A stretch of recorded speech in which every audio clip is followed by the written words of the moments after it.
नमस्कार दोस्तों, मैं हूं अंशु और आप देख रहे हैं अंशु का यूट्यूब चैनल। हाल ही में मैंने अपने इस चैनल पे माँ वैष्णो देवी की यात्रा की वीडियोस बना के डाली, जिसको आपने बहुत ज्यादा प्यार दिया।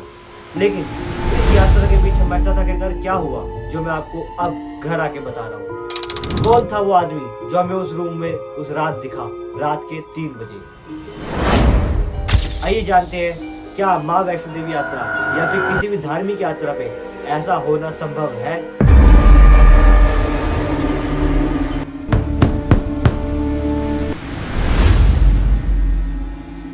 लेकिन आज ये वीडियो बनाने की मेरी नौबत क्यों आई, मैं आपको सारी चीजें एक एक करके क्लियर बताऊंगा।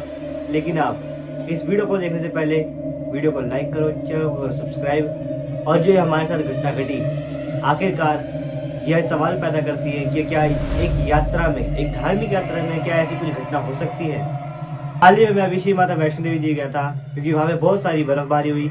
इस वजह से हमारे जाने का मन करता है। मैं और मेरा भाई दोनों निकल जाते हैं माँ वैष्णो देवी जी के लिए। लेकिन जैसे ही हमारी बस दिल्ली से कटरा की तरफ जाती है, हम कटरा पहुंचने के बाद अपना एक होटल ढूंढते हैं, होटल दिखते हैं, लेकिन हम अपने one of the favourite hotel पे जाते हैं। लेकिन जो हमारा फेवरेट होटल था वो उस टाइम फुल था, तो हम क्या सोचते हैं कि हम अपने साइड वाले होटल में जाकर रुकेंगे। लेकिन जैसे ही हम अपने साइड वाले होटल में जाते हैं, वहाँ चेक इन करते हैं। अभी तक सब नॉर्मल था, मैं आराम से अपनी ब्लॉग्स बना रहा था, वीडियो बना रहा था। हम सब खुश थे कि अब कल जाते श्री माता वैष्णो देवी की चढ़ाई के लिए। लेकिन क्या होता है, रात में भारी बर्फबारी के कारण, भारी बारिश के कारण, दोनों चीज के कारण नीचे कटरा की लाइट चली जाती है। लाइट चली जाने से पूरे होटल और यहाँ तक कि पूरे कटरा में अंधेरा छा जाता है। अब इस अंधेरे के बीच मैं और मेरा भाई नॉर्मल थे, हमें कुछ नहीं लगा कि कुछ हो पाएगा। उसके बाद लाइट जाने के बाद हम दोनों आराम से सो जाते हैं। लेकिन मेरे भैया को नींद नहीं आती, वो अपना मस्त फोन चला रहे थे और मैं सो रहा था। अचानक रात के 1:30 बजे हुआ क्या, हमारे गेट पे एक दस्तक हुई, जैसे किसी ने नॉक करा हो। हमें लगा होटल का कोई बंदा होगा या फिर कोई बच्चा होगा साइड वाले रूम का। हमने इग्नोर कर दिया। लेकिन यही दस्तक हमें 2, 3, 4, 5 लगातार ऐसे ही 7 बार में वो दस्तक सुनाई दी और हमने हर बार इग्नोर कर दिया। जब 8वीं बार ये आवाज दोबारा आई, गेट नॉक करता है, कोई गेट खोलता है, लेकिन जैसे ही हमने चेक करा, उस अंधेरे में कोई नहीं था। हमें बहुत अजीब लगा। हालांकि मैं सो रहा था, ये सब मेरे भैया बताते हैं। लेकिन जैसे भैया ने मुझे उठाया कि कोई बार बार गेट पे आता है और नॉक करके चला जाता है, गेट खोलने की कोशिश भी करता है, पर हमारी अंदर से कुंडी लगी हुई थी, इस वजह से गेट खुलता नहीं है।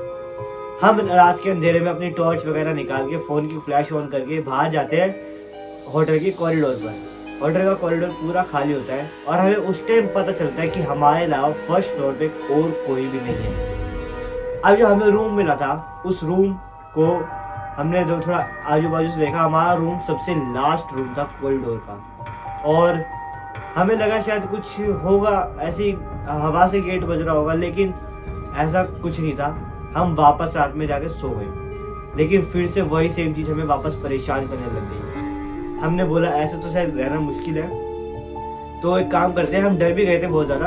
हमने सोचा कि रात में बारिश में बाहर जाते हैं। हम होटल से बाहर आए, मैंने बाहर आके किसी को कुछ नहीं बताया। हमने और मेरे भैया ने चुपचाप ब्लॉग शूट करा, जिसमें हमने ये बताया कि रात में बारिश हो रही है और हम बाहर होटल में मजे वजह कर रहे हैं। लेकिन अभी तक हमने किसी को भी ये नहीं बताया था कि हमारे साथ एक घटना घट रही है।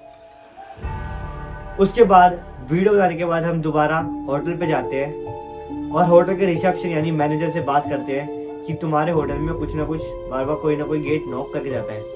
लेकिन वो हमारी बात को सीरियस लेता ही नहीं है। वो कहता है जाके सो जाओ चुपचाप, 3-4 बजे लाइट आ जाएगी, तब आप सुबह देखेंगे, अभी जाके सो जाओ। लेकिन हमें इस डर में नींद कहाँ आने वाली थी। हम जाते हैं और दोबारा जाके बाहर बैठ जाते हैं। इतनी देर में ही दूसरी होटल का एक बंदा हमारे पास आता है और वो हमसे पूछता है कि भाई आधी रात में 3 बजे रोड पे कर क्या रहे हो, वो भी इतनी बारिश में।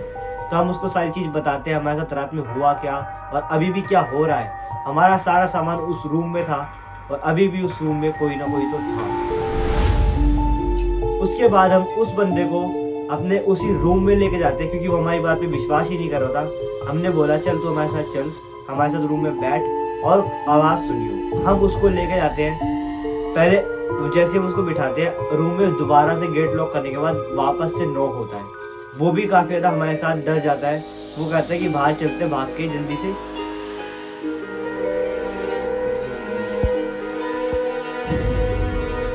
वीडियो बना पहले।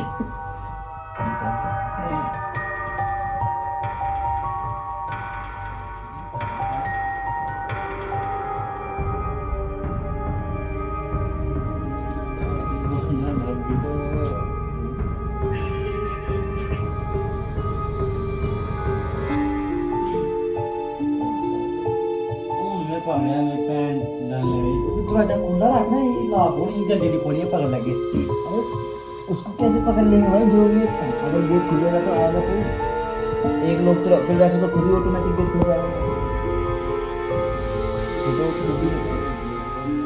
हम वापस अपनी टॉर्च वगैरह ऑन करके जल्दी से बाहर भाग के आ जाते हैं। फिर हम 3 से लेकर करीबन 6 बजे के बीच, जब तक सुबह नहीं हो जाती, हम बाहर बैठे रहते हैं। उसके बाद क्या होता है कि हम सुबह सुबह 6 बजे, जब थोड़ा सा सवेरा निकलता है, थोड़ा सूरज आता है, हम निकल जाते हैं सारा होटल से चेकआउट करने के लिए। हम मात्र 12 घंटे भी नहीं रुके उस होटल में, उस रूम में।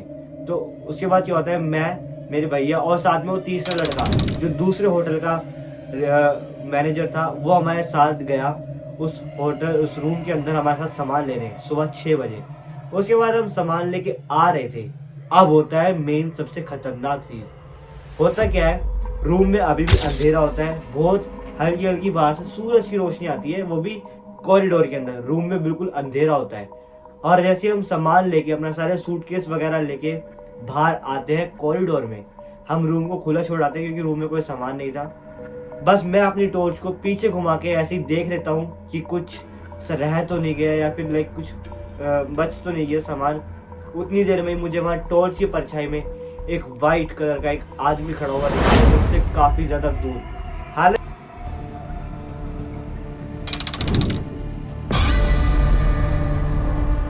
उसने मुझे कुछ नुकसान नहीं पहुंचाया, या फिर बस उसने हमें सिर्फ एक, कह सकते हो, उसने हमें एक इन्फॉर्मेशन दी कि तुम यहाँ से रूम खाली कर दो। हो सकता है वो रूम उसका हो, लेकिन माता रानी की कृपा थी, माँ वैष्णो देवी की यात्रा करने आए हुए थे कि हम उस रात बाल बच गए।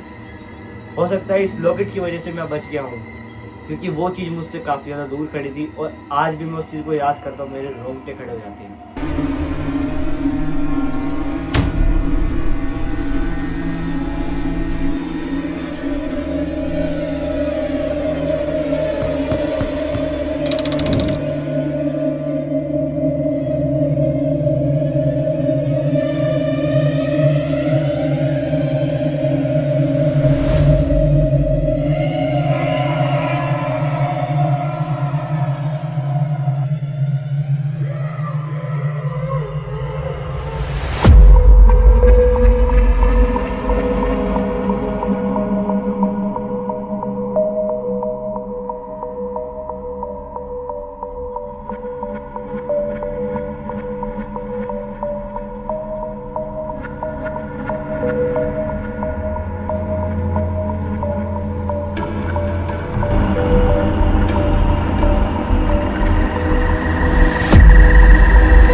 घर पे आने के बाद हमने ये चीज 2 दिन तक किसी को भी नहीं बताई।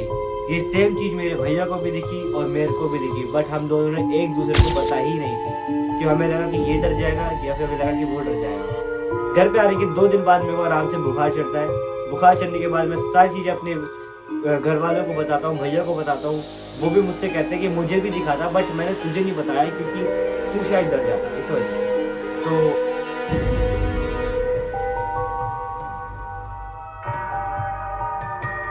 दोस्तों, उम्मीद करता हूँ आपको ये वीडियो में से कुछ इन्फॉर्मेटिव जानने को मिला होगा।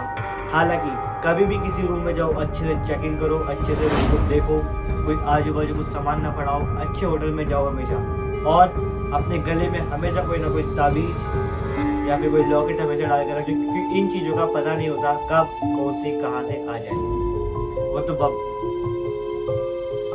वो तो आज भी माँ दुर्गा का शुक्र है जो हम उस रात बच गए।